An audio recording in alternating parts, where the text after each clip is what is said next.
बिहार पहुंचे, क्या कुछ कार्यक्रम है? हाँ, कार्यक्रम है। बॉक्सर में हमारा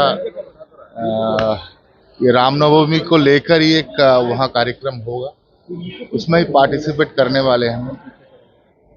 राहुल गांधी बिहार आए थे, क्या कहें? यात्रा में भी शामिल हुए, संविधान बातें कर रहे हैं। हाँ, यात्रा में बेगूसराय में शामिल हुए और कह रहे हैं कि पलायन को रोकना है, नौकरी देना है बिहार में। आरक्षण का भी उन्होंने बात। अभी आगे जाके इलेक्शन आया है, बहुत सारे नेता लोग आएंगे, इसमें हमारा टिप्पणी नहीं है। कोई भी आ सकते हैं, बोलेंगे बहुत कुछ, और सब कुछ आप लोग ये जानकर रहिए कि जो भी आ रहे हैं अगला इलेक्शन के लिए ही वो लोग तैयार करने के लिए कुछ ना कुछ कह रहे हैं। नौकरी देने की बात कर रहे हैं बिहार में, कह रहे हैं नौकरी देंगे, हमारी सरकार आएगी तो पलायन रोकेंगे। उनका जहां पर सरकार है वहां कहाँ नौकरी है। छत्तीसगढ़ तो इसीलिए हार गए थे, तो छत्तीसगढ़ में लोगों ने कांग्रेस को नहीं चुना, वहां भाजपा का सरकार लाए। तो बिहार आगे जाके इलेक्शन है तो बहुत कुछ कहेंगे, लेकिन वास्तव में बिहार का जो ये जो वातावरण है वो तो खुद वही का लोग कहेंगे ना क्या चल रहा है। कोई नेता के मुंह से सुनकर हम लोग कोई टिप्पणी नहीं करना चाहते हैं, क्योंकि कोई भी आके कोई भी कुछ कहेगा पॉलिटिक्स के कारण, तो इसमें हमको कोई लेना नहीं। बिल को लेकर के पश्चिम बंगाल में सर मुर्शिदाबाद हुआ है, क्या कहेंगे? हंगामा हुआ, गाड़ी उड़ी जला दी गई। ये पश्चिम बंगाल में जो हुआ है, हमको तो इसका कोई मतलब ही समझ में नहीं आता है।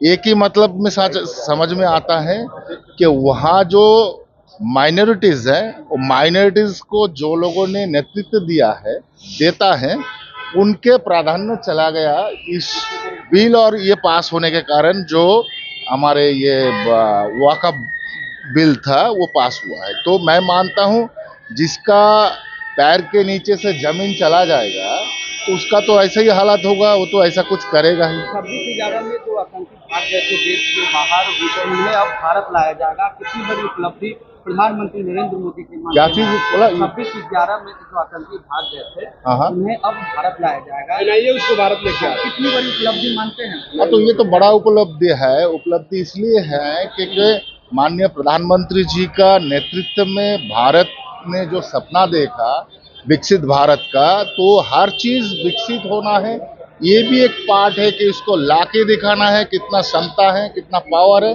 ये तो माननीय प्रधानमंत्री जी के द्वारा ही होता है। एलपीजी और पेट्रोल के दाम बढ़ गए हैं देश भर में, विपक्ष कह रहा है कि अभी तो ये शुरुआत हुई है, आगे देखते हैं। ऐसा कुछ नहीं है, समय पे बढ़ता है, समय पे कम हो जाता है। तो एक सरकार कैसे उसको टैकल करेगा वो तो सरकार के ऊपर ही निर्भर करता है। कभी जैसे कोविड के समय में माननीय प्रधानमंत्री जी के नेतृत्व में जो फ्री वैक्सीन दिया गया है, उसके बाद ये जो फ्री रेशन का जो बंदोबस्त किया गया है, इसका तो कोई नहीं बोलते हैं। अभी पेट्रोल का दाम बढ़े हैं, उसका वो तो कम भी हुए थे, कभी फिर कम होंगे, ऐसा ही तो चलता रहता है। सरकार तो एक ही तरीके से नहीं चल सकता है ना। ठीक है।